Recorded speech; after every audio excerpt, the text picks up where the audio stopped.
तो आज आप टॉपिक देख करके, थंबनेल देख करके समझ गए होंगे कि आज पढ़ना क्या है आपको।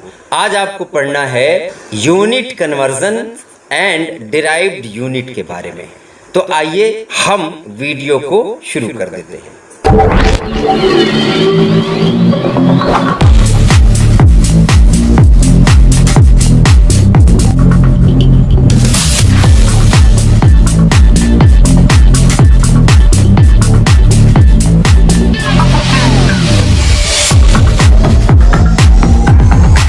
जैसा कि आपने पिछले वीडियो में पढ़ा बेसिक यूनिट्स क्या होती हैं, स्टैंडर्ड यूनिट्स क्या है एसआई सिस्टम की, मैं इस वीडियो में भी पिछले वीडियो का लिंक दे दूंगा ताकि आप आसानी से वो वीडियो भी देख लें। मैं इसलिए बता रहा हूं क्योंकि वो वीडियो देखना बहुत ज़रूरी है आपका, क्योंकि अगर वो वीडियो आप नहीं देखेंगे तो आपको ये नहीं पता लगेगा कि सिस्टम्स ऑफ यूनिट्स क्या होते हैं, यूनिट्स क्या होती हैं और वो किस सिस्टम में किस किस तरह से डिफाइन की गई हैं और कौन सा सिस्टम आज एक्सेप्टेबल है, कौन सा सिस्टम आज चल रहा है। आज मैं थोड़ा सा और आगे बढ़ता हूं, इसलिए ये वीडियो भी मुझे बनाना पड़ा। अभी वो टॉपिक खत्म नहीं हुआ था। बेसिक यूनिट किसे कहते हैं, मैं थोड़ा सा रिवाइज कर देता हूं। बेस यूनिट या बेसिक यूनिट जो 7 स्टैंडर्ड यूनिट्स हैं जिसे एसआई सिस्टम ने कोड किया था, वो कौन कौन सी हैं, 7 हैं। तो वो आप वीडियो देखेंगे तो आप समझ जाएंगे। जैसे मास की यूनिट किलोग्राम मानी गई थी,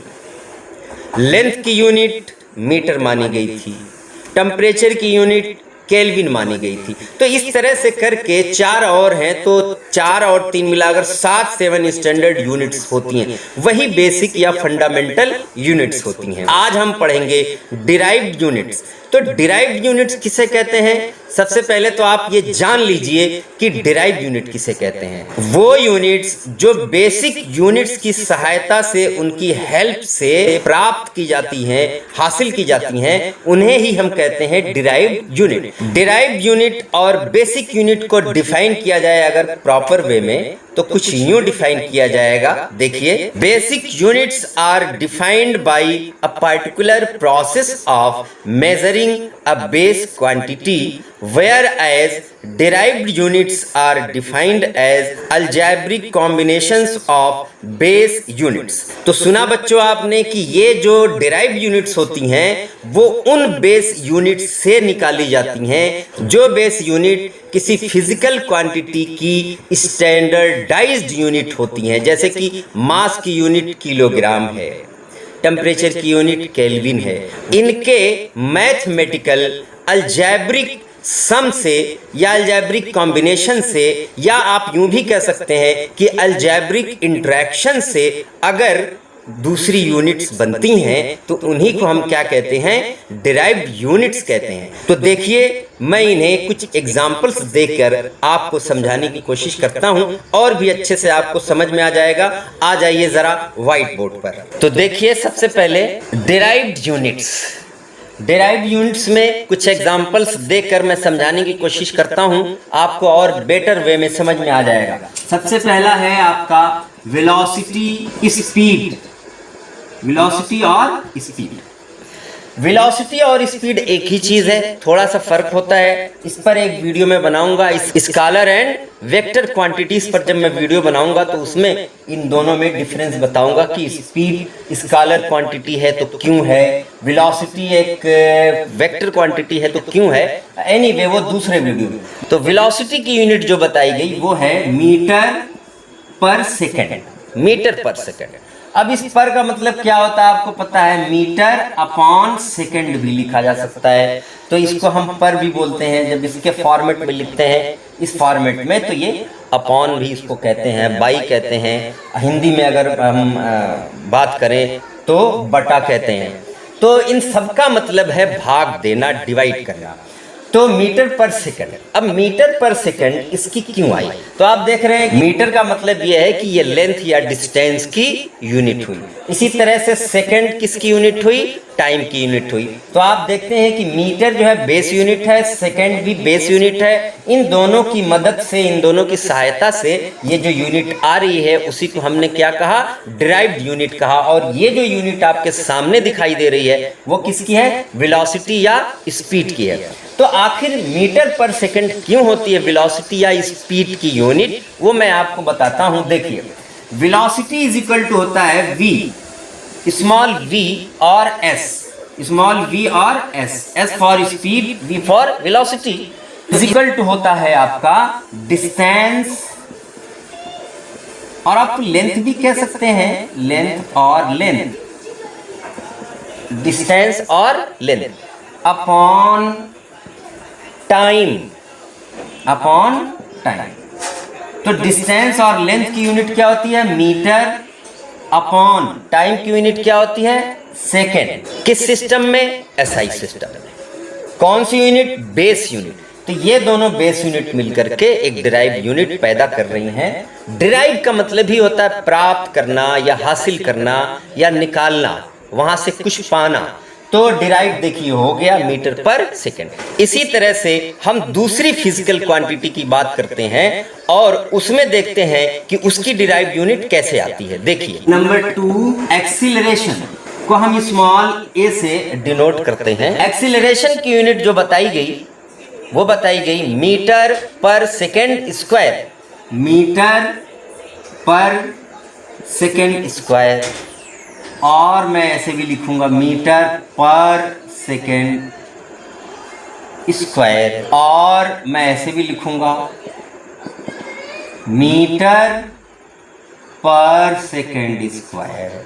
अगर हम पर या अपॉन की बात करते हैं तो जितनी भी पावर होती है वो माइनस में लिखी जाती है, पर सेकेंड स्क्वायर। ओके बेटा, समझ गए? या अगर नहीं समझे तो इस पर भी एक वीडियो बनाऊंगा।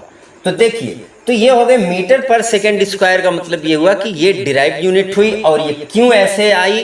क्योंकि आपको पता है कि त्वरण या एक्सीलरेशन बराबर होता है change in velocity, change in velocity upon time, change in velocity upon time. Velocity की यूनिट होती है मीटर पर सेकेंड होती है, मीटर पर सेकेंड। टाइम की यूनिट होती है सेकेंड। इसका मतलब होता है मैथमेटिक्स में m upon s divided by s is equal to m upon s, और जब डिवाइडेड होता है तो मल्टीप्लाई हो जाता है, और जब मल्टीप्लाई हो जाता है तो ये 1 अपॉन रेसिप्रोकल हो जाता है। और सेकेंड सेकेंड का जब मल्टीप्लाई कर देंगे तो ये क्या हो जाएगा? स्क्वायर बन जाएगा, यानी s की 2 पावर हो गई, सेकेंड स्क्वायर। तो इस तरह से आया मीटर पर सेकेंड स्क्वायर। तो इस तरह से बहुत सारी डिराइव यूनिट्स को हम एक्सप्लेन कर सकते हैं। तो यहाँ पे आप सबको करने की जरूरत नहीं है, 2 में आपको समझ में आ गया होगा कि डिराइव यूनिट्स कैसे डिराइव की जाती हैं और क्या होती हैं। अब मैं कुछ आपको लिस्ट दिखा रहा हूं, उन लिस्ट में आप देखिए कि डिफरेंट फिजिकल क्वांटिटीज की क्या क्या डिराइव यूनिट्स हैं, उनको याद कर जाइए। तो देखिए, अब आपके सामने ये लिस्ट आ रही है। तो बच्चों देखिए, SI डिराइव यूनिट्स, पहले कॉलम में फिजिकल क्वांटिटी, दूसरे में नेम और तीसरे में expressed in SI base units. तो देखिए, पहला है आपका फोर्स, फोर्स की यूनिट न्यूटन। अब इसकी जो SI बेस यूनिट है, मतलब कैसे आया न्यूटन, वो यहाँ पे शो कर रहा है metre kilogram per second square. अब अगर मैं इसको समझाने के लिए एग्जांपल देता हूँ एक, तो शायद आपको और अच्छे से समझ में आ जाए, और इसके बाद की जो डिराइव यूनिट्स हैं इसी तरह से आप समझ जाएंगे। तो देखिए, फोर्स इज इक्वल टू आपका होता है m इंटू ए। m इंटू ए का मतलब है फॉर मास, मास आपकी होती है किलोग्राम, और a फॉर एक्सीलरेशन, तो एक्सीलरेशन की होती है मीटर पर सेकेंड स्क्वायर। तो देखिए, किलोग्राम मीटर पर सेकेंड स्क्वायर आ गई आपकी यूनिट। दूसरी आपकी दी हुई है प्रेशर, स्ट्रेस, इसकी होती है पास्कल, और पास्कल को डिफाइन करने के लिए कहा है न्यूटन पर मीटर स्क्वायर। इसी तरह से एनर्जी, वर्क और हीट की होती है joule, newton metre is equal to metre square kilogram per second square. इसी तरह से आपकी होती है पावर की पावर और रेडियंट फ्लक्स की वाट होती है, तो इसको हम डिफाइन करते हैं जूल पर सेकेंड या फिर metre square kilogram per second cube. फिर उसके बाद दूसरी स्क्रीन आपके सामने मैं दिखा रहा हूं, देखिए नेम, सिंबल, क्वांटिटी। तो क्वांटिटी में देखिए स्पेसिफिक एनर्जी है, स्पेसिफिक एनर्जी के लिए क्या है, जूल पर किलोग्राम और जूल पर किलोग्राम। एनर्जी डेंसिटी की क्या होती है, joule per cubic metre. Surface tension और स्टिफनेस की होती है newton per metre. Heat flux density और इरेडियंस की होती है आपकी वाट पर मीटर स्क्वायर। तो इस तरह से बच्चों आपने देखा कि डिफरेंट फिजिकल क्वांटिटीज की डिफरेंट डिराइव्ड यूनिट्स होती हैं और वो क्यों होती हैं, कैसे आती हैं, ये सब आपने एक्सप्लेन किया। अब हम आते हैं उस सवाल पर जो सवाल एक बच्चा कंफ्यूज कर रहा था। वीडियो की शुरुआत में एक बच्चा नहीं कंफ्यूज कर रहा था कि वो 1 नैनोमीटर बराबर कितना मीटर या 1 मीटर बराबर कितना नैनोमीटर। तो अब हम उस कंफ्यूजन को दूर करेंगे, उस डाउट को क्लियर करेंगे। आइए हम देखते हैं। 1 मीटर इज इक्वल टू होता है आपका 100 सेंटीमीटर। 100 सेंटीमीटर। तो सवाल पैदा होता है कि 1 सेंटीमीटर बराबर how many metre. In 1 metre there are 100 centimetre. Then in 1 centimetre how many metre are there. तो इसके लिए हम एक मेथड होती है यूनिट फैक्टर मेथड, जिसको हम कहते हैं यूनिट फैक्टर मेथड। इस यूनिट फैक्टर मेथड से हम इसको समझ सकते हैं। देखिए इसके लिए हम क्या करेंगे, सबसे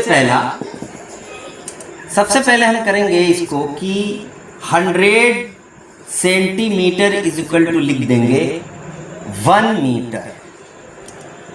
और आपको मैथमेटिक्स में पढ़ाया गया होगा या अगर नहीं पढ़ाया गया होगा तो जान लीजिए x is equal to y. x is equal to अगर y है तो 1 इज इक्वल टू हो जाएगा आपका y अपॉन x। y यानी जो राइट हैंड में है वो ऊपर जाएगा, न्यूमरेटर बन जाएगा, और जो लेफ्ट हैंड साइड पर है वो डिनोमिनेटर बन जाएगा।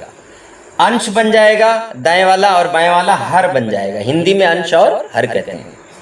फिर एक फार्मूला बताया गया कि x is equal to y, then z is equal to आपका क्या होगा, तो z इज इक्वल टू हो जाएगा आपका y upon x multiplied by z। जिसका पूछा जाता है उससे मल्टीप्लाई कर देते हैं।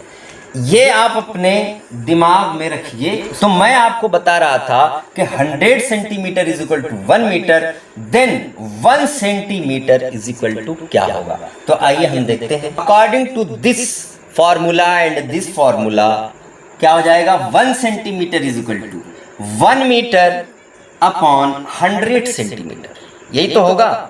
राइट हैंड वाला आप ऊपर लिखेंगे और अपॉन के बाद ये जो बाएं साइड वाला है, जैसा कि मैंने अभी आपको बताया, वो कहाँ लिखेंगे, नीचे लिख देंगे 100 सेंटीमीटर और 1 सेंटीमीटर से मल्टीप्लाई कर देंगे, क्योंकि 1 सेंटीमीटर से पूछ रहा है।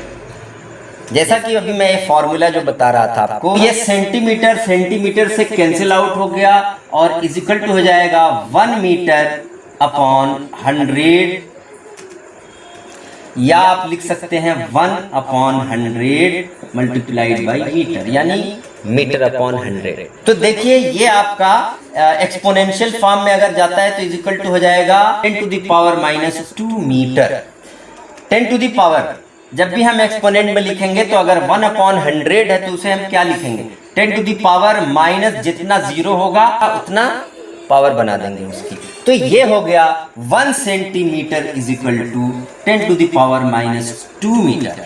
ये बात मैं आपको डायरेक्ट भी बता सकता था बहुत आसानी से, लेकिन इतना इसलिए एक्सप्लेन किया क्योंकि ये तो बहुत आसान है, लेकिन आगे जब यूनिट्स बड़ी बड़ी आएंगी तो इसी बेस पर, इसी मेथड से आपको कन्वर्ट करना पड़ेगा। ओके बेटा, तो जैसे एक एग्जांपल और मैं आपको बताता हूँ, उससे आपको थोड़ा और क्लियर हो जाएगा। तो दूसरा हम देखते हैं 1 kilogram 1 kilogram is equal to 2.205 LB। 2.205 LB। अभी LB यहाँ पर क्या है भाई? जैसा कि पिछले वीडियो में मैंने बताया था कि मास की यूनिट पाउंड भी होती है और ये पाउंड का सिंबल है LB। ये क्या है? पाउंड का सिंबल है।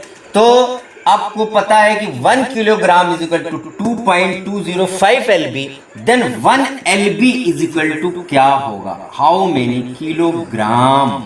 कितना किलोग्राम हो जाएगा 1 LB में? तो वही मेथड आप अपनाएंगे जो अभी इससे पहले मीटर और सेंटीमीटर वाले में अपनाया था। तो चलिए इसको भी हम करके देखते हैं। 2.205 LB is equal to 1 kilogram, तो 1 LB is equal to 1 kilogram right hand पे आ जाएगा 1 किलोग्राम अपॉन लेफ्ट हैंड पे क्या आएगा? 2.205 LB। 2.205 LB मल्टीप्लाइड बाई कितने का पूछ रहा है? 1 LB से पूछ रहा है। तो ये 1 LB से कैंसिल आउट और ये 1 किलोग्राम अपॉन 2.205 किलोग्राम आ जाएगा। अब चाहे आप 1/2.205 किलोग्राम पर ही छोड़ दीजिए या फिर आप एक में 2.205 की भाग दे दीजिए या इसको डिवाइड कर दीजिए, तो जो आंसर आएगा उतना भी आप लिख सकते हैं। तो चलिए इसको अगर हम डिवाइड करते हैं तो 1 में 2.205 से डिवाइड करने पर कितना आता है? देखिए 0.4535 किलोग्राम करके देख लीजिए आप। बच्चों इस तरह से यूनिट्स को हम कन्वर्ट करते हैं, यही आपका मेथड है, सबसे आसान मेथड, इसी से हम करते हैं। अब मैं आपके सामने एक चार्ट रखता हूं, उसको आप गौर से देखिए। उसमें मीटर को डिफरेंट यूनिट्स में बदला गया है उनके अमाउंट के साथ।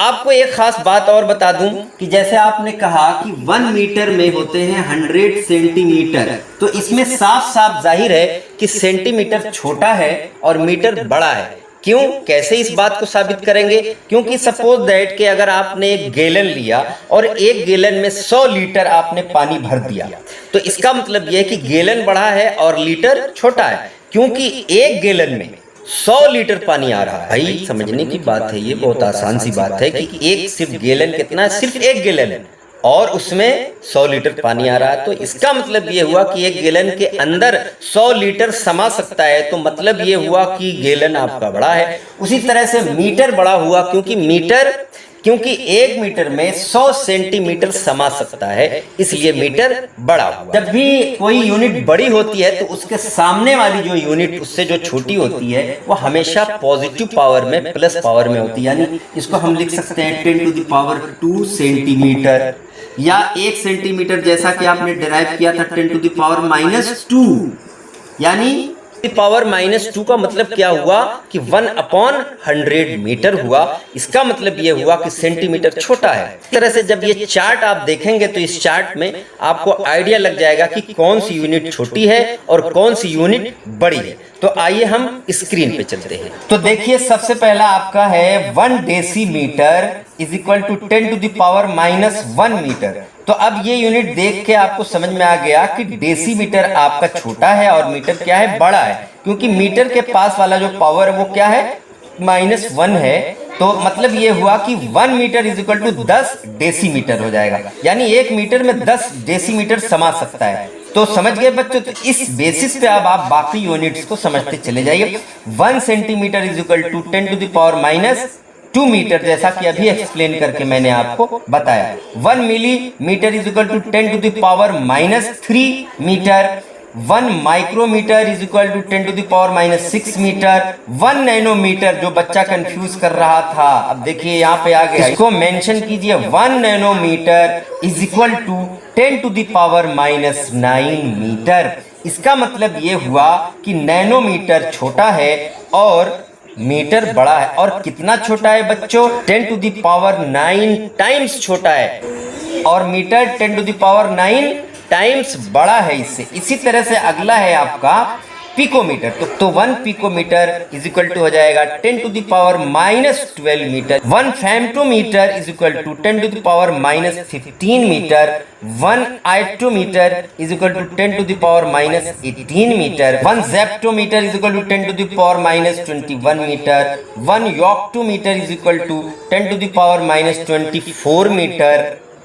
1 decametre is equal to 10 to the power 1 metre. अब देखिए यहाँ पे मीटर यहाँ पे छोटा हो गया और डेकामीटर बड़ा हो गया, क्योंकि 1 डेकामीटर में 10 मीटर आ सकते हैं। तो इसलिए बच्चों अब यहाँ से जो भी यूनिट्स आएंगे वो सब बड़ी होंगी मीटर से। देखिए 1 kilometre is equal to 10 to the power 3 metre. 1 megametre is equal to 10 to the power 6 metre. 1 gigametre 10 to the power 9 metre. 1 terametre 10 to the power 12 metre. 1 petametre 10 to the power 15 metre. 1 exametre 10 to the power 18 metre. 1 zettametre 10 to the power 21 metre. 1 yottametre is equal to 10 to the power 24 metre. इस तरह से आपने देखा कि छोटी unit को बड़ी unit में कैसे कन्वर्ट करते हैं और बड़ी यूनिट को छोटी में कैसे करते हैं। साथ ही साथ आपने डिराइव यूनिट के बारे में भी जाना, और इससे पहले वाले वीडियो में आप सिस्टम्स ऑफ यूनिट के बारे में जान गए थे, बेस यूनिट के बारे में जान गए थे।